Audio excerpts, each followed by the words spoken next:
문화가 있는 수요일 문이수. 오늘 다룰 이야기는 루이스 캐럴의 저서 이상한 나라의 앨리스입니다. 여러분들에게는 무인도 조난 시 쥐를 그리면 구하러 오는 구조회사의 작품으로 유명한 작품입니다. 읽다 도저히 읽지 못하겠다는 친구의 말을 듣고 훗! 나는 다도각 출신이지. 책 읽는 것을 무지 좋아한다고 하며 도전을 합니다. 하지만 이 말은 하지 말았어야 합니다. 읽다 보면 나까지 이상해지는 이상한 나라의 앨리스. 지금부터 시작합니다. 언니와 노는 것이 지겨워진 앨리스. 혼자서 이런저런 상상을 하다 깜빡 잠이 들고 맙니다. 그때 눈이 분홍색인 하얀 토끼가 앨리스의 앞을 지나가죠. 이런 큰일 났군. 너무 늦겠는걸? 앨리스는 토끼가 말을 한다는 게 이상하다고 여기지도 않고 토끼를 쫓아갑니다. 토끼를 쫓아 토끼굴로 점핑한 앨리스는 한참을 떨어집니다. 떨어지는 와중에 앨리스는 지구 중심부에 가까워진 것 같다. 4000km쯤 떨어진 것 같은데 하며 자신의 지식을 뽐내기 시작합니다. 혼자서 말이죠. 잘난 척과 이런저런 망상을 하던 앨리스는 나뭇잎 위로 떨어집니다. 한참을 떨어졌지만 전혀 다치지 않은 강철의 앨리스. 그때 지나가는 하얀 토끼를 앨리스는 다시 쫓습니다. 토끼를 쫓아가다 만난 수많은 문. 하지만 문은 모두 잠겨 있었습니다. 앨리스는 황금 열쇠 하나를 발견하지만 앨리스가 들어갈 수 없는 작은 문에 꼭 맞았습니다. 앨리스는 어떻게 할까 고민을 하던 중 날 마셔요라고 적힌 작은 병을 발견합니다. 혼자 지식 뽐내기를 하다 답이 없는지 냅다 음료를 마셔버립니다. 그리고 앨리스는 작아집니다. 작아진 앨리스는 문 안으로 들어가려 하지만 탁자 위에 열쇠를 두고 온 것을 알아차립니다. 열쇠를 잡아보려 하지만 닿지 않는 앨리스는 충격이 컸는지 이중인격적 모습을 보입니다. 자기 자신을 타인처럼 혼내다 정신이 돌아왔는지 본인의 행동을 반성하고 상황을 해결하려 합니다. 그때 탁자 밑에 작은 상자를 발견합니다. 그 안에는 날 먹어요라고 적힌 케이크가 있었습니다. 이런저런 고민을 하다 결국 끝내 다 먹습니다. 조심성이 없어요, 조심성이. 그리고 앨리스는 기괴하게도 몸이 다시 커집니다. 원래의 모습보다 더 말이죠. 몸이 커진 와중에도 본인의 발을 걱정합니다. 손이 닿지 않아 양말과 신발을 신겨주지 못하겠다면서 말이죠. 물론 여기까지의 앨리스는 귀여운 모습으로 다가올 수도 있지만 한번 읽어본 저에게는 이 모습이 자꾸 이상하게만 느껴집니다. 그래서 점점 더 저도 이상해지는 것 같다는 것이죠. 아무튼 앨리스는 이런저런 행동을 하다 끝내 울음을 터뜨립니다. 거인이 된 앨리스의 눈물은 방을 채우며 흡사 홍수를 일으킵니다. 그 홍수에 죽을 뻔한 생쥐를 만나고 그에게 말을 거는 앨리스. 하지만 생쥐는 대답을 하지 않습니다. 생쥐가 대답을 하지 않자 앨리스는 불어를 알아듣는 게 아니라면 똥추측을 하며 말을 겁니다. Am I shot? 생쥐는 기겁을 합니다. 왜냐하면 이 말은 고양이는 어딨지?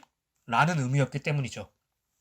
앨리스는 내가 고양이를 싫어하는 걸 깜빡했다며 사과를 합니다.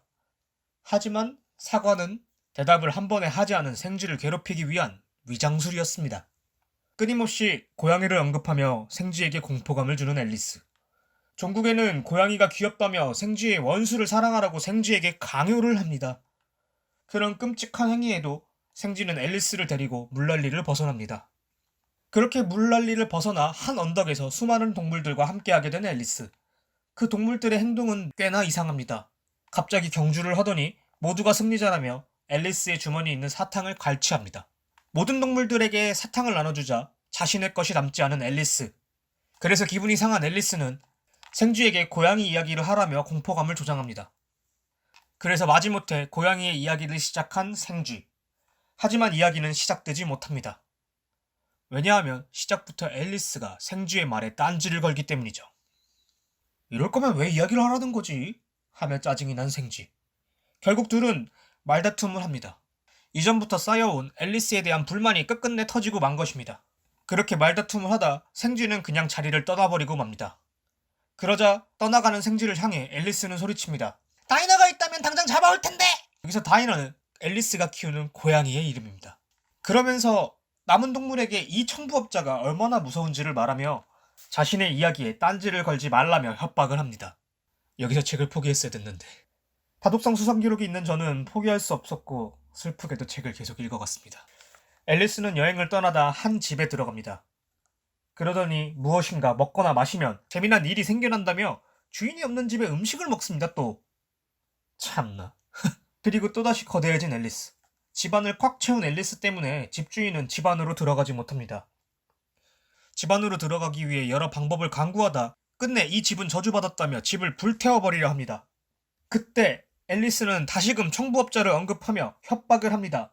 본인의 주거침입과 절도행위는 생각지도 못한 채 말이죠. 우여곡절 끝에 집을 떠난 앨리스는 이상한 나라를 돌아다니며 인성질을 계속합니다.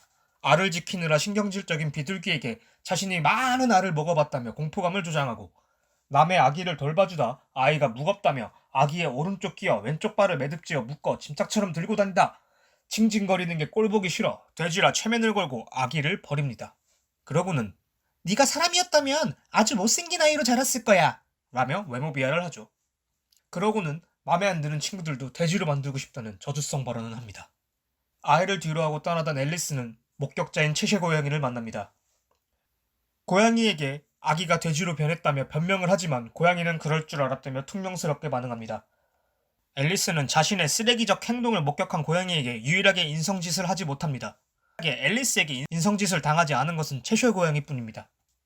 책이 진행될수록 앨리스의 인성질은 반복됩니다. 남의 집에 허락도 없이 침입하고 차를 주지 않는다며 짜증을 내더니 계속해서 인성짓을 합니다. 협박도 반복하고요. 하지만 이 협박이 통하지 않자 화를 내며 집을 떠납니다.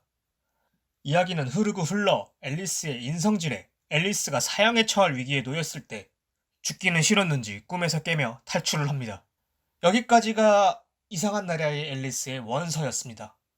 사실 이상한 앨리스가 제목에 더 어울리지 않았나 싶습니다.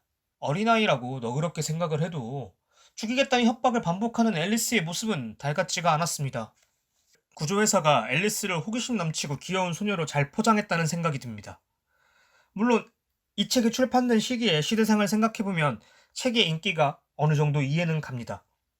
기독교적 사회관념에서 물질주의적 가치관이 자리 잡으며 급격한 사회 변화가 있던 시기에 얼렁뚱땅 진행되는 무질서한 이야기가 신선했지 않았나 싶습니다.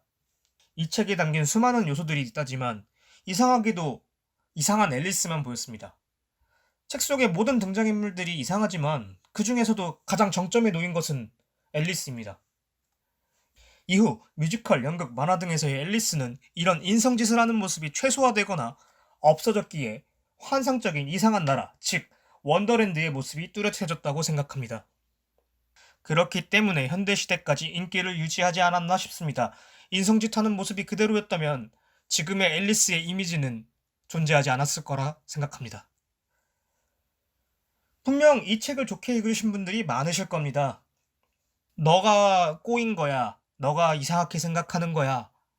라고 생각할 수도 있습니다. 하지만 저는 분명 책을 좋아하고 재미없다고 평가 내리는 책들도 많이 읽습니다. 그리고 모든 문화작품들에 대해서 후하다라고 말을 많이 듣습니다. 하지만 그럼에도 저에게는 이 책은 굉장히 읽기 어려운 책이었습니다.